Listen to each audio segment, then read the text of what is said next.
before I start talking? Yes. Oh, okay, Yes, great. ma'am. We can see. Thank you. Yes. So, yeah, so we are actually still going over the same standard. Determine the meaning of words and phrases as they are used in a text, including those that allude to significant characters found in mythology.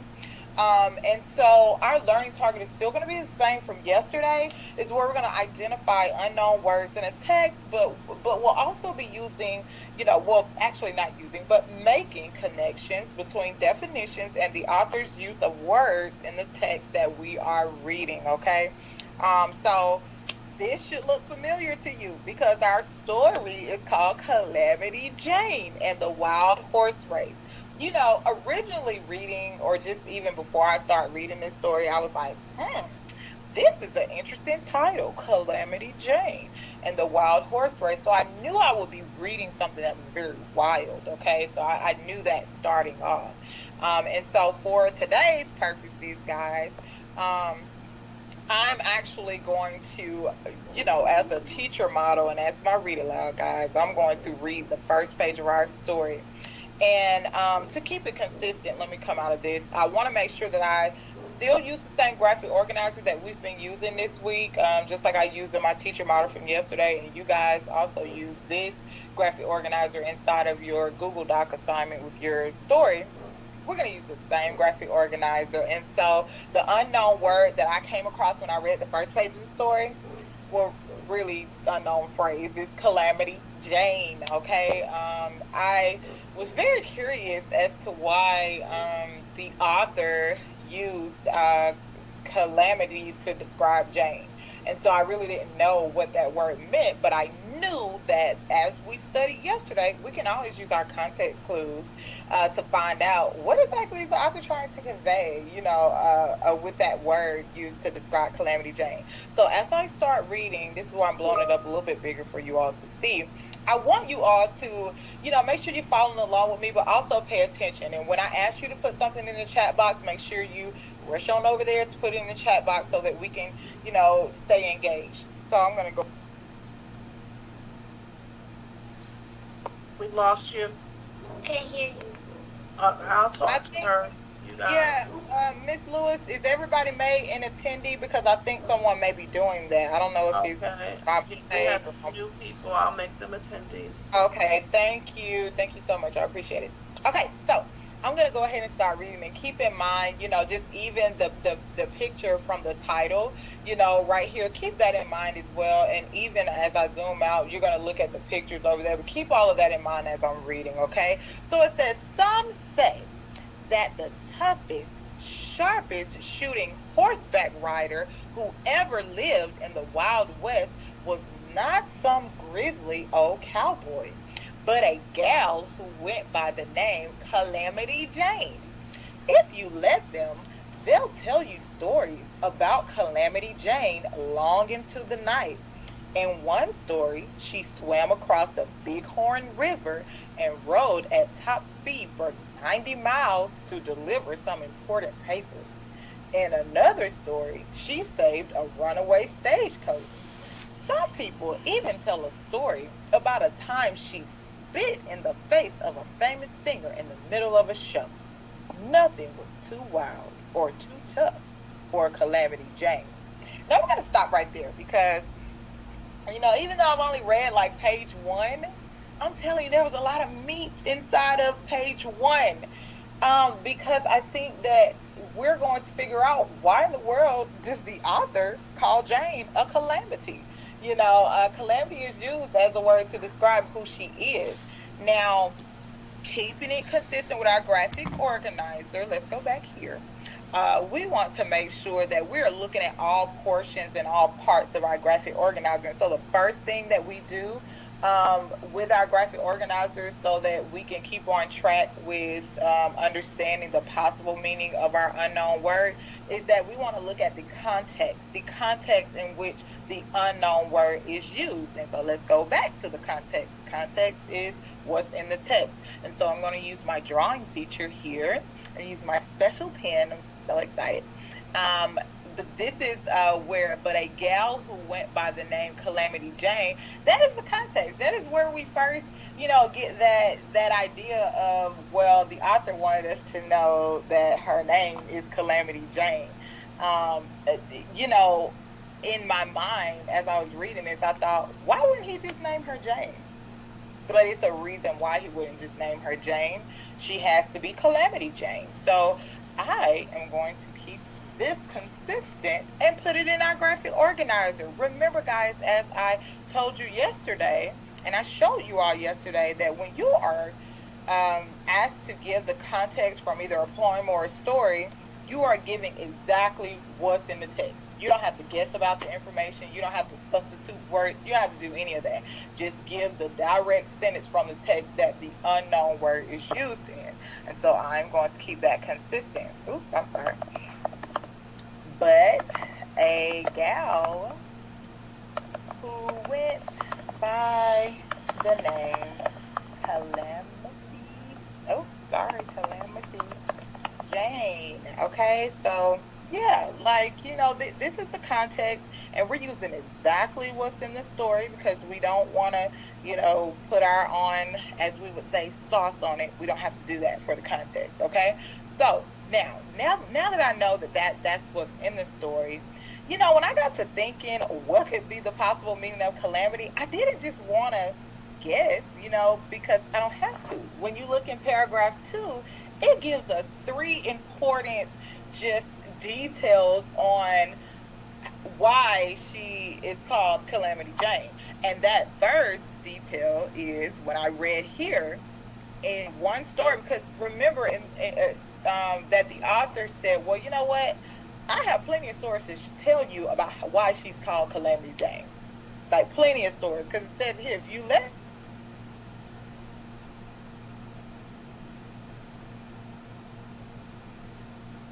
Somebody muted you. Can you hear me? Now we can. Oh yeah, Let me yes, check. I'm See not what's sure. going on. Yeah, so I'm sorry, guys. And maybe you may be hitting it by mistake, the mute button, but y'all make sure that you're not hitting any buttons. The only thing you should be doing is just listening and looking at what I'm doing right now. Okay, so where was I? Okay, yeah, so the author wanted us to know that there are plenty of stories to really talk about Calamity Jane, and that first story was here. Think about this. I'm going to read this again, and I really actually want you guys to visualize what I'm reading. In one story, she swam across the Bighorn River and rode at top speed for 90 miles to deliver some important papers. Think about that. When I read that, I visualized, because I was thinking, okay, she was at top speed. First, she's getting in the river.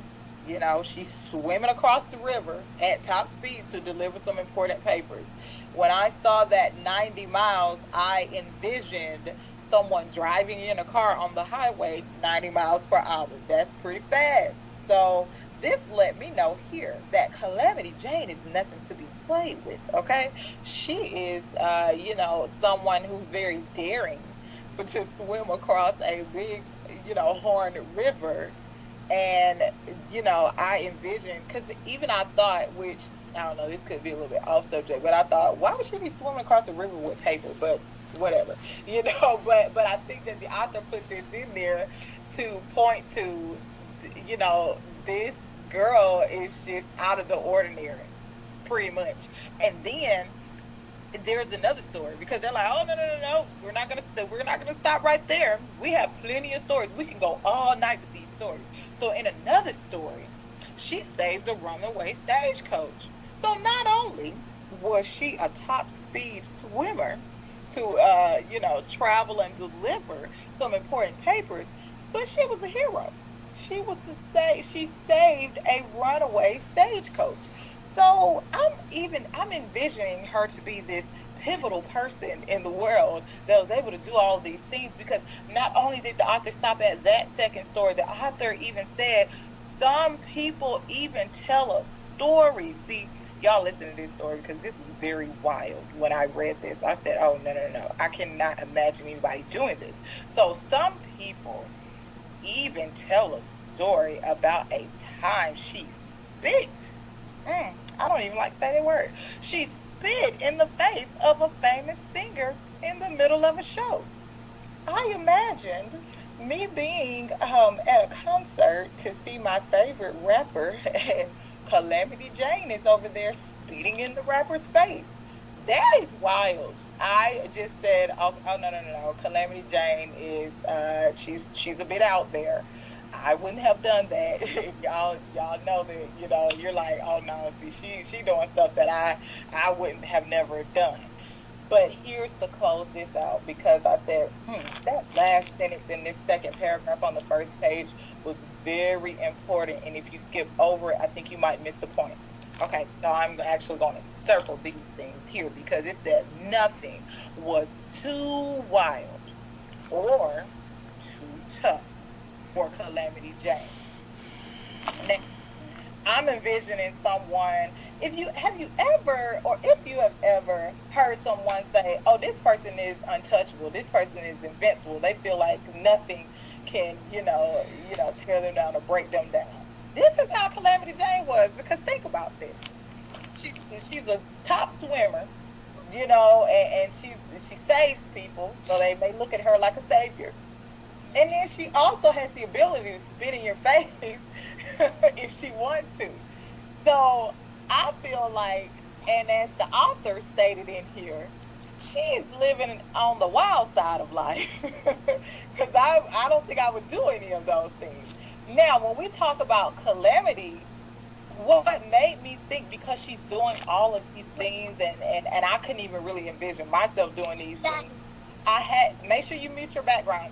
I had to think, you know what, Calamity, I believe the possible meaning is dangerous, disastrous. Because to think that somebody would spit in your face, that's very dangerous. I'm just saying. And and swimming at top speed, you're living on the wild side of life. How do you know if you're not going to drown or not? So I think she was a very fearless individual, but I think it kind of got to her head to where she lived a disastrous and dangerous lifestyle. Because remember, as the author stated, the last sentence, nothing was too tough. Nothing was too wild for Calamity Jane. So she could probably go for days. If they had all night, they'd probably tell more stories than this on this first page. So, thinking about that, let's keep it consistent here. Actually, let me take the drawing feature off and let me insert my text box. So the possible meaning: disaster, dangerous. I definitely think she was definitely living on the wild side of life, because she feels like she is invincible. No one can touch her. Now, make sure you mute your background. When we get to the last part of our graphic organizer to help us know that obviously this is the possible meaning, our clues, make sure you mute your background. I'm checking. Miss Bridges. Jabari, type your question in the chat box. Don't interrupt her. Yes, make sure you type your question in the chat box, sweetie. Okay, so here, let's go back here. The clues are what we have already underlined. How do we know she's dangerous and disastrous? Well, because she spit in a famous singer's face. She, she saved a runaway stagecoach, so we know that she was kind of sort of like a hero. And then she also sped at top speed, 90 miles across the river, to deliver some important papers.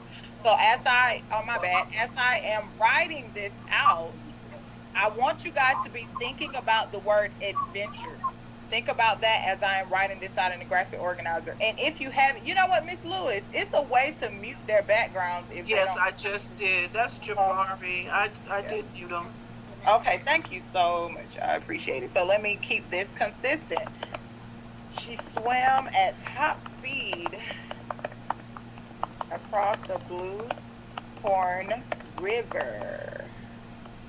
Okay, yeah. To deliver some papers. Okay, yeah. So she did that. I mean, I'd give her that. Like, she's definitely the truth there. And she also saved a runaway stagecoach. So saved the runaway stagecoach. But then,